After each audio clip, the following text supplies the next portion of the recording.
Tiba-tiba malam ini lagi-lagi Suwon mendengar suara bising di apartemennya dan para penghuni apartemen malah datang untuk menggeledah kamar Suwon. Semua orang menuduh Suwon lah yang membuat keributan selama ini sampai pengawas apartemen harus memaksa masuk untuk memeriksa kamar Suwon. Awalnya Suwon menolak, namun salah satu penghuni di lantai 13 yang Suwon yakini sebagai dalam keributan juga mau mengizinkan kamarnya digeledah agar semua orang bisa tahu siapa sebenarnya yang bermasalah di apartemen ini. Akhirnya kamar Suwon diperiksa dan tak terduga ternyata malah ditemukan sebuah HP yang tersambung ke speaker yang juga terhubung ke semua lantai di apartemen ini. Suwon tentu saja tak mengerti mengapa tiba-tiba bisa ada HP dan speaker di kamarnya. Suwon kembali menuduh bapak tua penghuni lantai 13 sebagai dalang semua ini dan Suwon merasa dijebak dan difitnah. Situasi juga semakin gawat bagi Suwon karena pria ini malah berpura-pura dipukul dan pura-pura tak sadarkan diri. Polisi pun datang karena sudah dilaporkan para warga dan Suwon harus ditahan padahal tidak berbuat apapun. Pria ini harus ditahan di kantor polisi sedangkan pagi ini ia harus menjual semua koin kripto yang sudah ia beli dengan semua uangnya.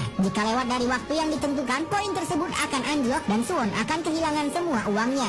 Suwon mencoba memohon kepada polisi untuk meminjam HP sebentar saja. Untunglah polisi masih berbaik hati dan memberikannya. Tapi ternyata layar HP Suwon sudah pecah dan tak bisa digunakan. Suwon harus mencari cara lain. Ia berpura-pura mulus dan saat borgol dilepaskan, ia malah mau mencoba kabur tapi tertangkap. Lalu saat ia masuk ke ruang Kapolsek, Suwon melihat ada komputer dan ia nekat masuk ke dalam sana lalu membuka akun kriptonya menggunakan komputer ini. Sempat terjadi masalah karena saat login Suwon harus tetap verifikasi menggunakan HP-nya. Hokinya walaupun asal pencet, angka verifikasi benar dan ia bisa masuk ke akunnya. Suwon masih harus menunggu sebentar sebab keuntungan yang didapatkannya masih belum maksimal. Ia harus menjual jika keuntungan 800%. Sedangkan polisi sudah mendobrak pintu dan akan menangkap Suwon. Namun seperti apapun ia berusaha mempertahankan diri, polisi berhasil masuk dan menembakkan alat setrum ke tangannya. Suwon masih terus berusaha keras mengarahkan kursor ke tombol jual. Tapi saat sudah waktu yang tepat, kabel listrik malah terlepas dan Suwon belum sempat menekan tombol tadi. Saat Suwon sadar dari pingsannya, ia bingung mengapa tiba-tiba orang terkaya di apartemennya malah membebaskan Suwon dan mengatakan bahwa semua keributan yang terjadi malam sebelumnya